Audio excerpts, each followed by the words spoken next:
ቃርሚያ ለመቃረም ወደ ሌላ እርሻ እንዳትሄዱ። እስኪ ለየው ዛጋ ያለው አምልኮት ምንድነው ብላችሁ እንዳታደርጉት።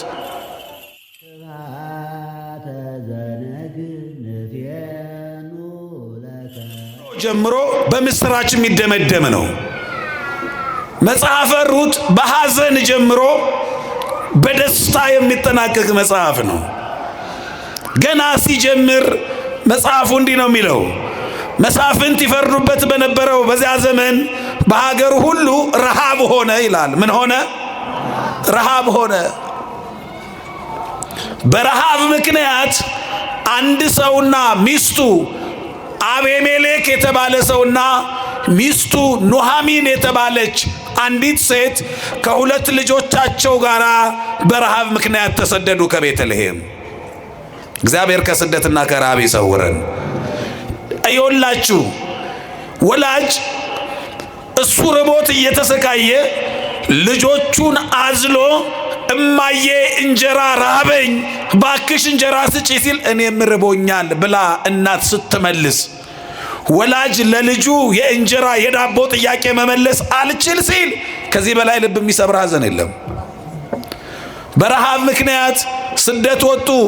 ልጆቻቸውን አዝለው በረሃብ ምክንያት እየተሰቃዩ ወጡ። ምዕራፍ 1 ላይ የሚገኘው ታሪክ ነው። ከዚህም በኋላ ሞዓብ በተባለች ከተማ የእግዚአብሔር ስም በማይጠራባት የነፍስ ምግብ በሌለባት ግን እንጀራ እየበሉ በሞዓብ ምድር መኖር ጀመሩ። ቀጣዩ ሐዘን ደግሞ ቀጠለ። ኑሃሚን ስንት ሰው ናቸው አሁን? እስቲ አቤሜሌክ አንድ በሉ፣ እስኪ አንድ በሉ። ኑሃሚን፣ መሃሎን፣ ኬሌዮን እነዚህ ቤተሰቦች ናቸው። ባልና ሚስት ከሁለት ልጆቻቸው ጋር የተሰደዱት መጽሐፈ ሩት ምዕራፍ 1 ላይ ነው ያለ ነው። እነዚህ ሰዎች በረሃብ ምክንያት በሃይማኖት ከማይመስሏቸው በባህል ከማይመስሏቸው ሰዎች ጋር መኖር ጀመሩ። ኑሃሚን የቤተሰብ ረሃብ አለባት። ይኸውላችሁ በስደት ሀገር ሙሉ ጥጋብ የለም። ሰው እንጀራ በልቶ ሊጠግብ ይችላል። እንጀራ በልቶ እንኳን ቢጠግብ ልክ ለበዓል ምግቡ ከፊት ለፊቱ እያለ መጠጡ ከፊት ለፊት ተደርድሮ ምን ነው ይሄን እናቴ አብራይ በኖረች የሚል ሌላ ረሃብ ያሰቃያል። በስደት ዓለም ሙሉ ደስታ የለም፣ ሙሉ እርካታም የለም። በስደት ዓለም መብት የሚባል የለም፣ ሁሉም ግዴታ ነው። በስደት ዓለም የሚኖረው በሰቀቀን ነው። ኑሃሚን በእምነት ከማይመስሏት ጋር ለእንጀራ ብላ ከቤተሰቦቿ ጋር ልጆቿን አዝላ ስደት ወጣ መኖር ጀመረች። ሌላው ሐዘን ቀጠለ። ባሏ አቤሜሌክ በባዕድ ሀገር ያልፍልኛል ብሎ ወጥቶ በባዕድ ሀገር ሞተ። በስደት እንጀራ ፍለጋ ወጥቶ ሕይወቱን አጣ። አስተዛዛኝ በሌለበት፣ አጽናኝ በሌለበት፣ የእግዚአብሔርን ስም ጠርተው ፍትሐት ጸሎተ ፍትሐት አድርሰው የሚቀብሩ ካህናት በሌሉበት በሞዓብ ምድር እንደ እንስሳት ሬሳ እንዲሁ በከንቱ ወድቆ ቀረ። ኑሃሚን አዘነች። እግዚአብሔር ከእንደዚህ አይነት ሐዘን ይሰውራችሁ፣ ሁላችንንም ይሰውረን። በዚህ ታዝናለች ኑሃሚን። አሁን ደግሞ ይሄ ሐዘን ሳያልፍ ሌላው ሐዘን ተተካ። በባዕድ ሀገር የምትጽናናባቸው ሁለቱ ልጆቿም ሞቱ። አንዱን ሐዘን አዝና በአንዱ ሐዘን ምክንያት የለበሰችውን ጥቁር ልብስ ሳታወልቅ ሌላ መርዶ ይመጣል። በአንዱ ችግር ምክንያት እያለቀሰች እንባዋ ሳይታበስ ሌላ የሚያስነባ የሚያስለቅስ መከራ ይደርስባታል። ኑሃሚን ማለት ደስተኛይቱ ማለት ነው። አንድም ቀን ግን ደስ ብሏት አያውቅም። በሌላው ምዕራፉ ላይ ኑሃሚን አትበሉኝ ትላለች። እንደውም ማራ በሉ መራራ የተማረረች መከረኛዋ በሉኝ ትላለች። በዚህ መከራ ውስጥ ትኖራለች። በሙላት ወጥታለች። እስካሁን ድረስ መከራው ይፈራረቅባታል። መጀመሪያ ሀገር ቤት እያለች ረሃብ አለ። ረሃቡ አሳልፎ ለስደት፣ ስደቱ አሳልፎ ባሏን ለሞት፣ የባሏ ሞት ደግሞ የሁለቱ ልጆቿን ማጣት፣ እዚህ ድረስ መከራው ይፈራረቃል። ለካ እግዚአብሔር ላይ ያስችል አይሰጥም። እናንተ በባዕድ ሀገር አጽናኝ በሌለበት በረሃብ ምክንያት ወጥታ ያልፍልኛል ብላ ያ ሁሉ መከራ ሲደርስ ኑኃሚን አሁንም እንዴት መለቀስ እንዳለበት ሁሉ ጠፍቷታል። እንባዋ ደርቋል። እንደ እብድ ሆናለች። የምትናገረውን አታውቅም። በባዕድ ሀገር በቀቢጸ ተስፋ ነው ያለችው። ባይሆን ከሰው ጋር ልዛመድ ብላ ያጋባቻቸው ሞዓባውያን ሴቶች አሉ። የሞቱ ልጆቿ ባለቤቶች፣ ምራቶቿ ማለት ነው። ከአሁን በኋላ ተውኝ ተማርሬያለሁ እያለች ነው። ሊያጽናኗት ይሞክራሉ። በፍጹም አልሆነም። ኦርፋና ሩት የተባሉ ሞዓባውያት ሴቶች አሉ። በዚህ ሐዘን ውስጥ ስትኖር ባሏንም ሁለት ልጆቿንም አጥታ ስትኖር ከድሮ ሀገሯ ከቤተልሔም አንድ ሰው መጣ። ከቤተልሔም ነው የመጣሁት ሲላት ውይ የአገሬ ልጅ ብላ ቅፍ አረገችው። የት ነው ሰፈርህ? የት ነው ወረዳው? የት ነው ክልሉ ሳትል ለካ አያችሁ። አሁን ታውቃላችሁ፣ እኛ ወይም የእኛ ዘመዶች አረብ ሀገር ሲገናኙ አንተ አማራ ነህ ኦሮሞ ነህ ሳይባባሉ እኮ ነው የሚተቃቀፉት። አማርኛ ሲናገር ከሰማ ብቻ ዘመዴ የሀገሬ ልጅ ነው የሚባባሉት። ከኢትዮጵያ ነው የመጣው ከኢትዮጵያ ነው የመጣችሁ ሲባል እንደ ወንድም እንደ እህት ነው የሚተያዩት። በባዕድ ሀገር ሲገናኙ የምንበላላው እዚህ ስለተገናኘን ነው። አረብ ሀገር ብንገናኘው አንበላላም፣ ታውቃላችሁ፣ አንጠላላም። እዚያ ብንገናኝ ሀገሬ ልጅ እህቴ ናት ነው የምንባባለው፣ ወንድሜ ነው የምንባባለው። አሁን ከቤተልሔም የመጣውን ሰው ስታገኝ ኑኃሚን እቅፍ አርጋው የእናቷን ልጅ ያገኘች ያህል ደስ ብሏት ለመሆኑ አገራችን ቤተልሔም እንዴት ናት ብላ ጠየቀቻት። ቤተልሔም አላት ተሰሃላ እግዚአብሔር ለሀገሪትነ ቤተልሔም። አሁንማ እግዚአብሔር ሀገራችን ቤተልሔምን ታረቃት አለ። ሀገራችንን ምን አላት? ሀገራችንን ምን አላት? አረ ኢትዮጵያን እግዚአብሔር ይታረቃት። በእውነት ቤተልሔምን እግዚአብሔር ታረቃት። አላያችሁ? በቃሽ አላት። የረሃቡ ዘመን የመከራው ጊዜ አለፈ። ሰዎች እንጀራ አጥተው ከቤተልሔም ይሰደዱ ነበር። ቤተልሔም ማለት እኮ የእንጀራ ቤት ማለት ነው። ግን ሰዎች እንጀራ ፍለጋ ከሷ ይሰደዳሉ። ስሟና ግብሯ አልታረቅ ብሎ የምትኖር ከተማ ናት። በትክክል ስሟና ግብሯ የታረቀላት የሕይወት እንጀራ ክርስቶስ ሲወለድባት ነው። በትክክል ቤተ ርስት ሆነች። ዛሬ ቤተልሔም ትርጉሟና ግብሯ ተገናኝቶላታል። ስሟና ግብሯ ታርቆላታል።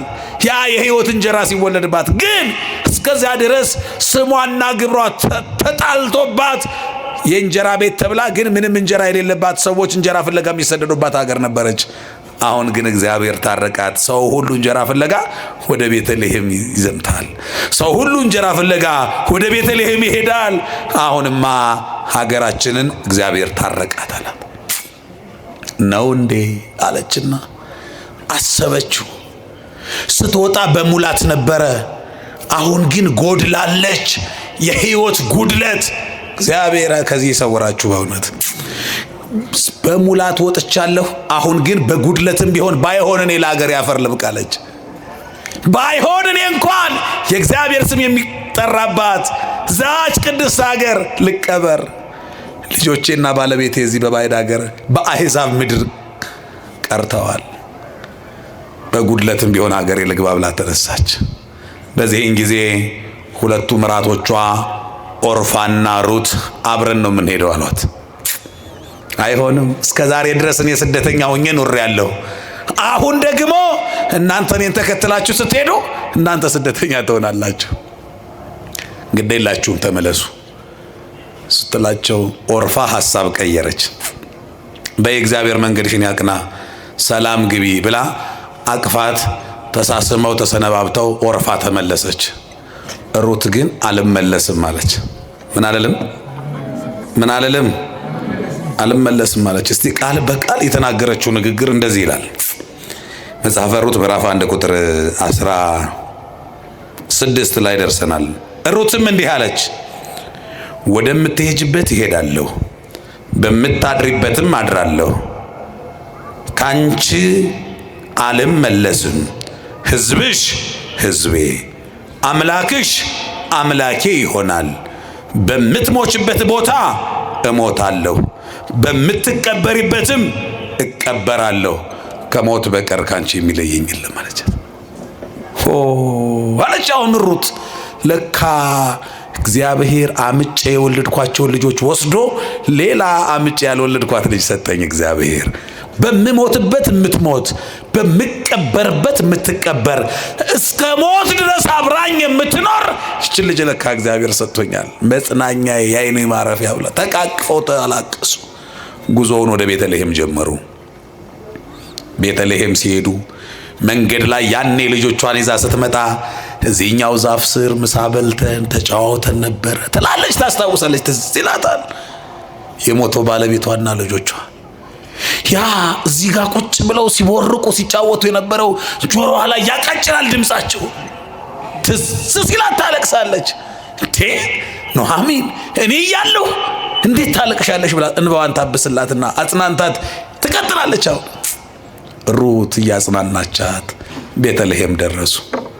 በዚያ ዘመን በተሰራ ስርዓት ሁለት ደስ የሚል በጣም በተለይ አንደኛው የሚገርም ስርዓት አለ። አንደኛው ሙሴ የሰራው ነው፣ ዋርሳ ይባላል። እስኪ በሉ። ሁለተኛው ቃርሚያ ይባላል። እስቲ በሉ። እነዚህ ስርዓቶች በዚያ ዘመን ይሰራሉ። ዋርሳ ማለት ሁለት ወንድማማቾች ቢኖሩ አንዱ ልጅ ሳይወልድ ቢሞት የሱን የሞተውን ሚስት ወንድሙ ያገባና ዘር ይተካለታል። የሚወለደው ልጅ በሞተው ሰው ስም ነው የሚጠራው፣ ስሙ እንዳይረሳ ተብሎ ዋርሳ ይባላል ይስራት። ሁለተኛው ቃርሚያ ይባላል። እስኪ በሉ። ቃርሚያ ማለት ደግሞ በዚያ ዘመን ባለሀብቶቹ ዘር ይዘሩና የሚታጨድበት ጊዜ ሲደርስ ሙልጭ አድርገው አያጭዱትም። መሃሉን ያጭዱና ዳር ለዳር ይተውታል። የተንጠባጠበ ካለም አይለቅሙትም። ያንን መጥተው ድሆች ይወስዳሉ። እነማን ይወስዳሉ? ከማን የተረፈውን? ከሀብታሞች የተረፈውን ሀብታሞች ለድሆች ያተርፋሉ፣ ይተውላቸዋል። ድሆች ደግሞ መጥተው ጭርስ አድርገው አይወስዱም። አልፎ አልፎ የተንጠባጠበ ይተዋሉ። ለነማን? ለሰማይ ወፎች። አያችሁ እንዴት አይነት በጎ ዘመን አለፈ ባካችሁ። ባለ ሀብቱ ለድሃው የሚያስብበት፣ ድሃው ለሰማይ ወፎች የሚያስብበት ዘመን። አቤት አቤት! ያንን በጎ ዘመን እግዚአብሔር ያምጣልን። የመተሳሰብ ዘመን፣ ለእንስሳት ለአራዊት እንኳን እኮ የሚታዘንበት ዘመን አልፏል። እናንተ ታስታውሳላችሁ? እኛ ራሱ ኢትዮጵያ እኮ ታሪኳ አሁን የምናውቃት አይደለችም። ሰው ከአንበሳ ጋር አይኖርባት ሀገር እኮ ናት ኢትዮጵያ። ይኸው ሳሙኤል ዘዋልባ ምስክር ናቸው። ኢትዮጵያ እኮ ሰው ከነብር ጋር አይኖርባት ሀገር ናት። ይኸው አቡነ ገብረ መንፈስ ቅዱስ ምስክር ናቸው። ኢትዮጵያ እኮ ሰው ከዘንዶ ጋር አይኖርባት ሀገር ናት። ይኸው አቡነ አረጋዊ ምስክር ናቸው። ኧረ ተውት የአባቶችን ታሪክ። እኛ እንኳን በዘመናችን ለበዓል ዶሮ ሲታረድ ላለማየት አይናችንን የምንጨፍን ነበርን እኮ። አሁንማ ዶሮ ሲታረድ አይደለም ሰው ቢታረድም አይናችንን አንጨፍንም፣ እንቀርጻለን እንጂ ጭራሽ እንቀርጻለን እንጂ። ምን አይነት ጭካኔ እንደሆነ አስባችሁታል? እኔ በጣም የሚገርመኝ ነገር ይሄ የሚዘገንን በጣም የሚገራርም ወንጀል ሲሰራ ያንን ስራ ከሚሰሩት ባሻገር በጣም የሚገርሙ ሰዎች ምን አይነት ሰዎች እንደሆነ ታውቃላችሁ? የሚቀርጹት ሰዎች እንዴት ትዝ እያላቸው ነው። አላሳዘናቸውም ማለት እኮ ነው አይደለ? በነገራችን ላይ ካሜራማን ማለት ነው ልቅሶ ቤት ቢገኝ ሀዘኑ እሱን ምንም አይነካውም። ምንም ነው ሀዘኑ፣ እሱ ተካፋይ አይደለም። እሱ ምኑ ጋር ነው ያለው? እንትኑ እንደ ይሄ አስካሁን ስራ ተቀብሮ ሲፈጸም የሬሳ ሳጥኑ ግማሹ ገብቶ ግማሹ እንዳይቀር ሙሉ ለሙሉ እንዲገባ እሱን ነው የሚያስተካክል። ሙያው ላይ ነው ያለው ልቡ። ስለዚህ ምንም አንደ ጎርፍ ቢፈስ ጉዳዩ አይደለም። ሰርግም ተጠርቶ ይሄድ ሙሽሮቹ በደንብ ተስተካክሎ ፎቶአቸው እንዲገባ ነው እንጂ እዚህ ጋር ነው እንጂ ሐሳቡ ደስታው እሱን ንክች ያደርጋል። እና አንዳንድ ጊዜ ይውላችሁ በጣም ዘግናኝ ነገር ሲሰራ መደንገጡን ትቶ ሰው መረጃ ሰው ካሜራ አይታችሁታል። አይኑን መጨፈን ሲገባው አይኑንም አፈጦ ሌላ ደግሞ አይን ማለት እኮ ነው ካሜራ ማለት ነው። ተጨማሪ አይን በጣም ነው የሚገርመው ያለንበት ዘመን። እንዲህ አይነት መልካም ዘመን አልፏል። ስለዚህ በዚያ ዘመን ከነበሩ ባለሀብቶች መካከል አንዱ ቦዔዝ ነው። ቤተልሔም ደረሱ። ያ ቤታቸው ፈራርሶ የሸረሪት ድር እንዳለ ቆሻሻው ተከምሯል። አጽድታ ሩት እዚህ ጠብቂኝ ቃርሚያ እመጣለሁ አለች። ሩት ወጣችና ሄደች። ስትሄድ የቦዔዝ እርሻ አለ። ሰራተኞቹ እያጨዱ ነው። ሩት እዚያ ጋር ደረሰች። እንዳልኳችሁ ከሞዓብ ምድር አይደል የመጣችሁ? ለኑኃሚን ስትል እኮ ሃይማኖቷን፣ አገሯን፣ ባህሏን ቀይራ እኮ ነው የመጣችሁ። አምላክሽ አምላኬ ይሆናል፣ ሕዝብሽም ሕዝቤ ይሆናል። በቃ ስለ አንቺ ስለ ቃል ኪዳኔ ሕዝቤንም እምነቴንም ሀገሬንም ትቼንም ከብዙ ነገር ነው የምትፈናቀለው ሩት ብላ ነው የወጣችሁ። አሁን ስትመጣ ይኸውላችሁ አለባበሷም ስርዓቷም ስትሽኮረም ምናምን የሌላ ሀገር ሰው እንደሆነች ታስታውቃለች። ቦዔዝ ይቺ የማነች ልጅ ብሎ ይጠይቃል። ምዕራፉን አነቡት። 4 ምዕራፍ ስለሆነ በጣም ነው ደስ የሚለው፣ አጭርም ስለሆነ። ይቺ እኮ ኑኃሚንን ተከትላ የመጣችው ሞዓባዊት ሩት ናት ሲሉት እንዳታሳፍሯት ቃርሚያውን ብቻ ሳይሆን ነዶውንም ስጧት አለ። እግዚአብሔር ይመስገን። በእውነት ድሆችን የሚጎበኝ እግዚአብሔር፣ ታማኞች ለታማኞቹ ታማኝ የሆነ አምላክ፣ ላመኑት ታማኝ የሆነው ጌታ። በሉ እንዳታሳፍሯት። አሁን ቃርሚያውን የወዳደቀውን ብቻ አይደለም ነዶውንም ስጧት፣ እንዳታሳፍሯት። አብራት ብላ እንደውም ከእናንተ ጋር ምሳ። በአጭር ጊዜ ተመልሳ ሄደች። በይነይ አዘጋጅተን እንብላ አለቻት ኑኃሚንን። እንዴ በዚህ አጭር ጊዜ ይህንን ሁሉ በረከት እንዴት አገኘሽ? እግዚአብሔር መንገዴን አቀና አለቻት። እስኪ በሉ በማርያም እስቲ እግዚአብሔር በሉ መንገዴን አቀና። የሁላችንንም መንገድ እግዚአብሔር ያቅና። በእውነት ሕይወታችንን እግዚአብሔር ያቅና። ኑሯችንን፣ ስራችንን እግዚአብሔር ያቅና። መንገዴን አቀና አለችው። ለመሆኑ እንዴት አድርገው እግዚአብሔር መንገድሽን አቀና? እንዴት አይነት መልካም ሰው ያዘጋጅልሽ ነው? አዎ ሄድኩኝ፣ እንዲህ አይነት ሰው አገኘው፣ እንዲያው ዝም ብላችሁ ስጧታል። ማን ነው? ቦዔዝ። ውይ ቦዔዝማ የኛ ዘመድ እኮ ነው። በዚያ በሞተው ባለቤትሽ ፋንታ ዋርሳ ሆኖ አንቺን አግብቶ ካንቺ ሊወልድ ሕጉ ስርዓቱ ይፈቅድለታል አለች። ስለዚህ አሁን ስትሄጂ ታጥበሽ ተቀብተሽ ተዘጋጅተሽ ይችላል። ማታ ስትሄድ ተዘጋጅታ ሄደች። ምዕራፍ 4 ታሪኩን ጠቅለል አድርገን ነው፣ እናንተ ዝርዝር ሐሳቡን ታነቡታላችሁ። ምዕራፍ 4 በልደት ነው የሚጠናቀቀው አላልኳችሁ? በሞት ነው የሚጀምረው። ምዕራፍ 1 ሞት ነው እንዳለ፣ 3 ሰው በአንድ ምዕራፍ ይሞታል። ምዕራፍ 4 ላይ ግን እንዲህ ነው የሚለው፣ ቦዔዝም ኢዮቤድን ወለደ፣ ኢዮቤድም እሴይን ወለደ። እሴይ ማን ነው? የዳዊት አባት ነው። እሴይም ዳዊትን ወለደ። ዳዊት ማን ነው? የኢየሱስ ክርስቶስ ቅድመ አያት አይደለ? ይኸውላችሁ መጥቶ የማቴዎስ ወንጌል ምዕራፍ 1 ስታነቡ የዳዊት ልጅ ነው የሚባለው ክርስቶስ። ያ ማለት ምን ማለት ነው? ሩት በዚህ ቃል ኪዳኗ ከአሕዛብ ምድር መጥታ የክርስቶስ ቅድመ አያት ሆና ተቆጠረች። ክብር ምስጋና ለአምላካችን ለእግዚአብሔር ይሁን። ስለዚህ ሩት ከአሕዛብ ከተማ ከሞዓብ መጥታ የክርስቶስ አያት ሆነች። ቅድመ አያት ናት የመድኃኔዓለም። ይሄንን እምነቷን አይቶ ጎብኝቷታል። ቦዔዝ ምን አላት? ካሁን በኋላ አላት ቃርሚያ ለመቃረም ወደ ሌላ እርሻ አትሂጂ። እስኪ በሉ ይሄ የትምህርታችን ርዕስ ነው። ቃርሚያ ለመቃረም በሉ ወደ ሌላ እርሻ አትሂጂ። ይሄ ነው አሁን የትምህርታችን አስኳሉ። ቃርሚያ ለመቃረም ወደ ሌላ እርሻ አትሂዱ። ይኸውላችሁ በዚህ ትምህርት ውስጥ የቦዔዝ እርሻ አለ፣ ቦዔዝ አለች፣ ሩት አለች። እርሻው ቤተ ክርስቲያን ናት። እየሰማችሁ ነው? ቤተ ክርስቲያን ናት። ቦዔዝ የኢየሱስ ክርስቶስ ምሳሌ ነው።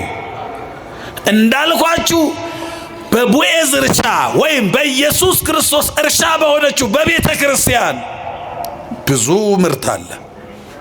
ቃርሚያ ለመቃረም ወደ ሌላ እርሻ እንዳትሄዱ። ብዙ በረከት ያለባት ቤተ ክርስቲያን ናት። ብዙ ጸጋ ያላት ቤተ ክርስቲያን ናት። ይኸውላችሁ ወንጌሉ ዘሩ ነው፣ የሚዘራው ዘር ነው። ያ ደግሞ የሚበቅልበት ደግሞ የምእመናኑ የኛ ልብ ነው። 30 60 100 ያማረ ፍሬ አይደለም እንለው። ልባችን ላይ ተዘርቶ ማለት እኮ ነው። ዘሩ ምንድነው? የእግዚአብሔር ቃል ነው። እርሻው የኛ ልብ ነው።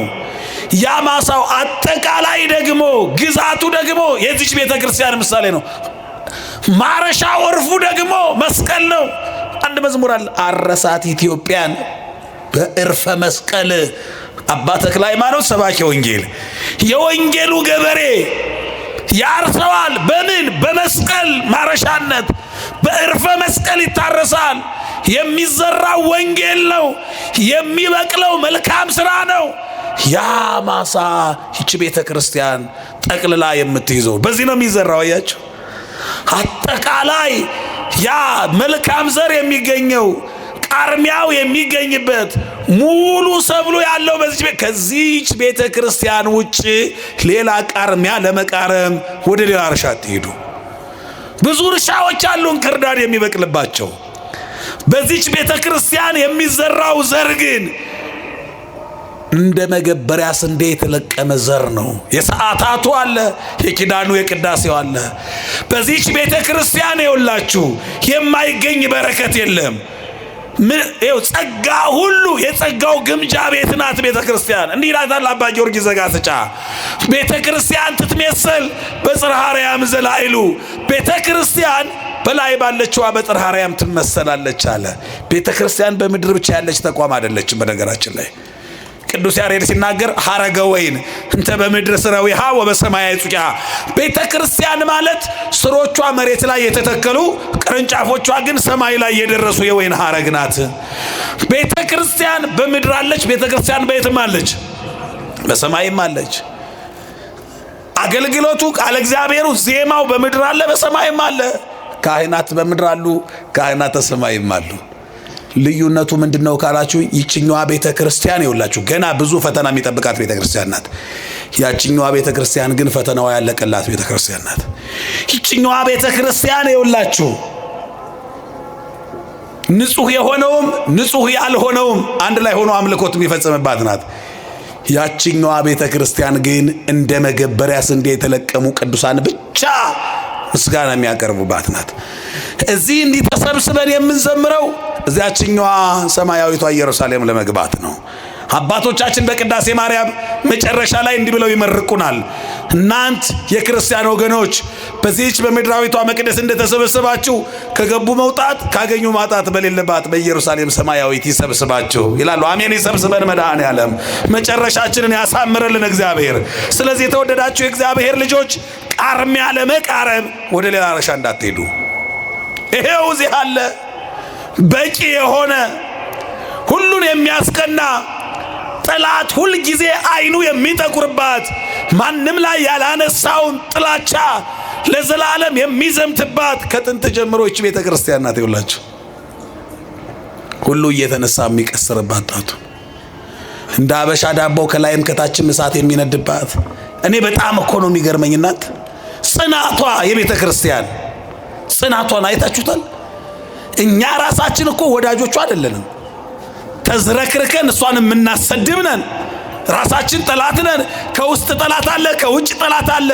የሁሉ ጠላት እያለ ግን ቤተ ክርስቲያን እያደረች ታብባለች፣ ታምራለች፣ ትዋባለች። ምክንያቱ ምንድነው ካላችሁ የሚጠብቃት ሙሽራዋ ክርስቶስ አይተኛም፣ አያንቀላፋም። ክብር ምስጋና ለመድኃኔዓለም ይሁን። በእውነት እሱ ስለሚጠብቃት አለች። አያችሁ፣ ይሄው ትኖራለች።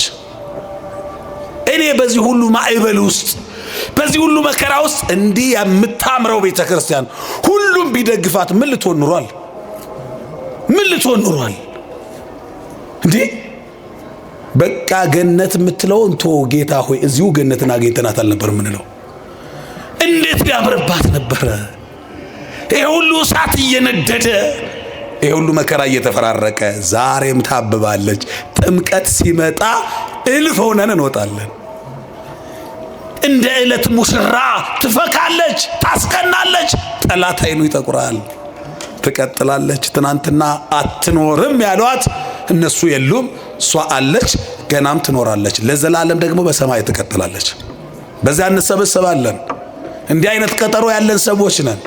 ስለዚህ ቃርሚያ ለመቃረም ወደ ሌላ እርሻ እንዳትሄዱ። እስኪ ለየው ዛጋ ያለው አምልኮት ምንድነው ብላችሁ እንዳታደርጉት። ይሄው አለ በቂ የሆነው ቃርሚያው ነዶ አለ። አያችሁ፣ ነዶውን ጥላችሁ ቃርሚያ ለመጋረም ትሄዳላችሁ። ይሄው አለ እርሻው፣ ይሄው የክርስቶስ ሥጋ የክርስቶስ ደም አለ። ይሄው የያሬድ መዝሙር አለ። ይሄው የአባቶቻችን ስርዓት አለ። ይሄው ማህሌቱ፣ ይሄው ሰዓታቱ፣ ይሄው ቅዳሴው። ልጆቻችሁን ቃርሚያ ለመቃረም ወደ ሌላ እርሻ እንዳይሄዱ ልጆቻችሁን ይሄው በሰንበት ትምህርት ቤት አሳድጉ። ይሄው ምድራውያን ክንፍ የሌላቸው መላእክቱ ነው ሲዘምሩ እዩ። ልጆቻችሁን ቃርሚያ ለመቃረም ወደ ሌላ እርሻ እንዳይሄዱ ሰብስቧቸው። የልጆቻችሁ አደራ አለባችሁ። ልጆች የማን ስጦታዎች ናቸው? ልጆች የማን ስጦታዎች ናቸው? ስጦታ በክብር ነው የሚያዘው። እንዳይዝረከረኩ ልጆቻችሁ ሌላ ቦታ እንዳይሄዱ ይሄው ቤታቸው አለ። ይሄው በቂ የሆነ ስርዓት ያላት ቤተ ክርስቲያን አለች። በስርዓት የምታሳድግ ከልጅነት እስከ ሞት ይውላችሁ ከ40 እና ከ80 ቀን እስከ 80 ዓመት ድረስ በአክብራ የምታኖር ቤተ ክርስቲያን። ብንወለድ ክርስትናችን እዚሁ ነው። ለአቅመ አዳም ለአቅመ ሔዋን ብንደርስ ሰርጋችን እዚሁ ነው የምትሞሽረን እሷ ናት። ብንሞት እንኳን ሁሉም አፍንጫውን ሲይዝ ለናንተ ቢከረፋም ለናንተ ቢከረፋችሁም ለኔ ወርቄ ነው አምጡልኝ ብላ እሷ ደጅ ነው የምትቀብረን። ደግሞ ለቃል ኪዳኑ ታቦት የምታጠላውን ጃንጥላ አጥልታ ለመንበረ ክብሩ የምታጥነውን ማይጠንት እያጠነች ለታቦቱ የምታለብሰውን መጎናጸፊያ ልብሳ በክብር ትሸኘናለች። ክብር ለቤተ ክርስቲያናችን ይሁን። በእውነት ይሄንን ስርዓት እንዳትተው። ቃርሚያ ለመቃረም ወደ ሌላ እርሻ አትሂዱ። ልጆቻችሁን በስርዓት አኑሩ። የሆነ የክብር ሰው ባለስልጣን ሰው ታዋቂ ሰው ስጦታ ቢሰጣችሁ በክብር ቦታ ነው የምታስቀምጡት። የሰጣችሁ ልጆቻችሁን እግዚአብሔር ነው። እግዚአብሔር የሰጣችሁን ስጦታ ነፍስ ያለው ተንቀሳቃሽ ስጦታ ነው የሰጣችሁ። ስለዚህ በሰጣችሁ በእግዚአብሔር ቤት አሳድጉ። ይሄንን ያከበር ነው ትናንትና ከትናንትና ወዲያ ያከበር ነው በዓል አይደል? ያንና የኢያቄም ወደ በመቅደስ ውስጥ መኖር ምን ያህል መባረክ እንደሆነ እንደዚሁ ነው። ይደጉ ልጆቻችሁ። እንደ ሰንበት ትምህርት ቤት መዘምራኑ ቅድም ሲያሸበሽቡ አያስቀኑም ወይ? እስቲ እግዚአብሔር በቤት ውስጥ ከመጨረሻው ያኖራችሁ ብላችሁ አመስግኗቸው። በእውነት እግዚአብሔር ይጠብቃችሁ፣ ለዓመቱ ያድርሳችሁ። የእናንተ ልጆችም እንደዚህ ሁኑ። እነሱ ሲዘምሩ እንዴት የእናንተ ልጆች ሌላ ቦታ ይሄዳሉ? የእነሱ እዚህ እግዚአብሔርን ቃል ሲናገሩ እንዴት የእናንተ ልጆች የስድብ ቃል ይናገራሉ? ይሄ ቅናት በውስጣችሁ ይደር። ስለዚህ አምጥታችሁ በዚህ በእግዚአብሔር ቤት ልጆቻችሁ እንዲያድጉ አድርጉ። ያኔ ቤታችሁ በረከት ይሆናል። የእግዚአብሔር ስም ሲጠራ ሲዘመርበት ልጆች ቤት ገብተው ሲያንጎራጉሩ የእግዚአብሔርን ቃል አሸሸ ገዳሜ ከሚሉ ነይ ነይ እምዬ ማርያም እያሉ ቤታችሁ ውስጥ ጓዳው ውስጥ ሳሎን ውስጥ ይሄን እያዜሙ ከዚያ ያጠኑት መዝሙር አይለቅም እኮ። ጧት ይውላችሁ ሰው ጧት እንደተለከፈው ነው የሚውለው። ጧት ቀድሞ የሰማው መዝሙር ካለ እሱ ልብ ውስጥ ገባ ቀኑ ሙሉ እሱን ሲናገር ይውላል። ስለዚህ መጀመሪያ ይሄ ቃል ይግባ። መጀመሪያ ቅዱሱ መንፈስ ከያዛቸው ይውላችሁ። አሁን ለምሳሌ በምድር ላይ ሁለት አይነት መንፈስ ነው ያለው። መንፈስ ቅዱስና እርኩስ መንፈስ ማለት ነው። ቅዱሱ መንፈስ መጀመሪያ የእግዚአብሔርን ቃል ሲይዙ ለዘፈን ጊዜ የላቸውም ማለት እኮ ነው። ስልክ ደውላችሁ ወይም ሌላ ሰው ደውሎላችሁ እያወራችሁ ሌላ ሰው ደግሞ ፈልጓችሁ ቢደውል ምንድነው የሚለው ለዚያ ሰው? መስመሩ ተይዟል፣ አለቀ። ስለዚህ መንፈስ ቅዱስ ሲቆጣጠራቸው እርኩስ መንፈስ ቢመጣ መስመሩ ተይዟል ነው የሚለው። በቃ አይቀበልማ። ዘማሪ ሁነው በዝማሬ እግዚአብሔርን ቃል ሲያንጎራጉሩ ሲሰሙ ዘፈኑ ቢመጣ መስመሩ ተይዟል አሁን። ስለዚህ ለእርኩሱ መንፈስ ለኃጢአት ስራ መስመሩ ይያዝ። በምን ይያዝ? በመልካሙ ስራ ይያዝ። ቀድሞ ልጆቻችሁ መስመራቸው ይያዝ በእግዚአብሔር ቃል በመልካም ስራ ያዟቸው። ሌላ ሲመጣ ይሄ ተይዟል ይበል። ሰይጣን መጥቶ አንገታቸው ላይ ማተባቸውን ሲያይ ይሄ ተይዟል ይበል። በቃ የክርስቶስን ስጋ ሲበሉ ይሄ ተይዟል ብሎ ሰይጣን የሚሸሻቸው በዝማሬያቸው በመልካም ስራቸው የሚታወቁ ይሁኑ። በእንደዚህ አይነት ስርዓት ነው መኖር ያለብን። እንደዚህ ለመሆን የእግዚአብሔር ቃል መማር የመጀመሪያው ነው። ወጣትነት ደግሞ በዚህ መንገድ ካልሆነ በጣም ከብዷል። በተለይ በዚህ ዘመን ልጆቻችሁን እንዳታጧቸው፣ ከእግዚአብሔር ጋርም እንዳትጣሉ በእነሱ ምክንያት ሰጥተኸኛል ባርክልኝ ብላችሁ ስጡ እንደገና። ያኔ ልጆቻችሁ ተባርከው እሰይ የምትሉባቸው ለክብር ሲበቁ፣ ለቁም ነገር ሲበቁ፣ ሲባረኩ በእነሱ ምክንያት እናንተም ስትባረኩ ታያላችሁ። ስለዚህ ለልጆቻችሁ እንደዚህ አይነት መርሃ ግብር፣ እንደዚህ አይነት እቅድ ይኑራችሁ። ለዓለማዊው ትምህርት ደብተር፣ ዩኒፎርም፣ እስክርቢቶ ምን ገዝታችሁ እንደምታስተምሯቸው እዚህ እንዴት ይሄ ይከብዳል አዚም ካልሆነ በስተቀር። ስለዚህ ወስኑ፣ ፍቱ እንደምንም ይሄንን ማሰሪያችሁ በቃ ለእግዚአብሔር ልስጥ ብላችሁ ይሄን ውሳኔ መወሰን ያስፈልጋል። ዛሬ የተሰበሰብነው በእነሱ ምክንያት ነው። የምስረታ በዓላቸውን እያከበሩ ነው። ሁላችን እንድንባረክ ምክንያቱ ነው። አላያችሁ? የጉባኤ መስራት አንዱን ጥቅሙን ብቻ ልንገራችሁ። እንዲያው ጉባኤ ባይኖር እንኳን እግዚአብሔር ቤት መምጣት ኪሳራ የለው። እግዚአብሔር ቤት መምጣት ምን የለውም? ይሄንን ሐሳብ ብቻ ልንገራችሁና ትምህርት ልጨርስ። ምን የለውም? ኪሳራ። ጉባኤ ባይኖርም እኮ ነው እግዚአብሔር ቤት ጊዜን ማሳለፍ ሁልጊዜ ጥቅም፣ ሁልጊዜ ትርፍ ነው። አትራፊ ነን። እስኪ ለምሳሌ ይሄ ጉባኤ ዛሬ ባይኖር ኑሮ ይሄ ሁሉ ሰው ስንት ይሆናል በግምት? 15 እኮ ስንት ይሆናል? በቃ 100 እንበለው፣ ሊበዛም ሊያንስም ይችላል ብላችሁ አስቡት። ግን 100 ሰው ቢሆን እዚህ ውስጥ ያለው ይሄ ሁሉ ሰው አንዳንዱ መጠጥ ቤት፣ አንዳንዱ መኖሪያ ቤት፣ አንዳንዱ የሆነ ቦታ ቢሆን ኑሮ ከዚህ ሁሉ ሰው በትንሹ 5 ሰው ኃጢአት ይሰራ ነበር። ወይ አይናችን መጥፎ ያይ ነበር፣ ወይ ጆሮአችን መጥፎ ይሰማ ነበር፣ ወይ አንደበታችን መጥፎ ይናገር ነበር አይደል? እዚህ በማምሸታችን አይናችን መጥፎ አላየ፣ ጆሮአችን ሐሜት አልሰማም፣ አንደበታችን መጥፎ ንግግር አልተናገረም። ይሄ ሁሉ ሰው በዚህ ምሽት ሊሰራው የነበረው ኃጢአት ይኸውላችሁ የዲያብሎስ ፕሮግራም ተበላሽቷል ማለት እኮ ነው። ጉባኤ ማዘጋጀት አንዱ የዲያብሎስን ፕሮግራም ማበላሸት ነው። የሆነ ሰው በዚህ ምሽት 5 ሰው ኃጢአት አሰራለሁ ብሎ ሲያስብ የታባንስና ብሎ የሱን ፕሮግራም ማበላሸት ማለት ነው። ተበቅለውታል ዲያብሎስን ማለት እኮ ነው ጉባኤ በማዘጋጀት። እግዚአብሔር ይመስገን፣ በእውነት እግዚአብሔር ይመስገን። ጉባኤ ማዘጋጀት ጥቅሙ ይሄ ነው። ስለዚህ ሁሉ ጊዜ መጽናኛ የሆነችው ቤተ ክርስቲያን፣ መንፈሳዊ ሐኪም ቤት የሆነችው ቤተ ክርስቲያን ጉባኤ ባይዘጋጅ እንኳን ህይወታችሁ ምስቅልቅል ሲልባችሁ መጣችሁ ቁጭ በሉና ዝም ብላችሁ መስቀሉን ይሁት። እግዚአብሔር በማታውቁት ቋንቋ ነፍሳችሁ በምትሰማው የማጽናኛ የሱ ማጽናኛ ዘዴ ውስጣችሁን ሲያረሰርሳችሁ፣ ሲመልሳችሁ፣ ሲጠግናችሁ ይሰማችኋል። ይሄ ቃል ኪዳን የቤተ ክርስቲያን የተሰጠው ቃል ኪዳን ነው። በቃ ሲጨንቃችሁ መጣችሁ ቁጭ በሉ። ይሄ ምስካየ ሕዙናን አይደል የምትባለው ቤተ ክርስቲያን አንዷ ስማ፣ ያዘኑት መጠጊያ ማለት ነው። ምስካየ ሕዙናን እኮ ማለት ያዘኑት፣ የተሰበሩት፣ ያለቀሱት መጥተው የነገርኩህን አደራህን መልአኩ የኔ አባት ሚካኤል ያንን ችግሬን አደራ አንተ ስራው አንተ አብጆ ብለው ጥለው ይሄዳሉ። እያለቀሱ መጥተው በወሩ ለምስክርነት ይቆማሉ። አላያችሁ? በህይወታችን ስንቱን ቀን አሻገረን እግዚአብሔር። ሁላችንንም ለምስክርነት ያብቃን። ከፊት ለፊት ነገ ያስፈራን የምንጨነቅበት ጉዳያችንን መልአኩ ይስራው። የሁላችንን መጨረሻ ያሳምርልን። የሰማነውን ይባርክልን።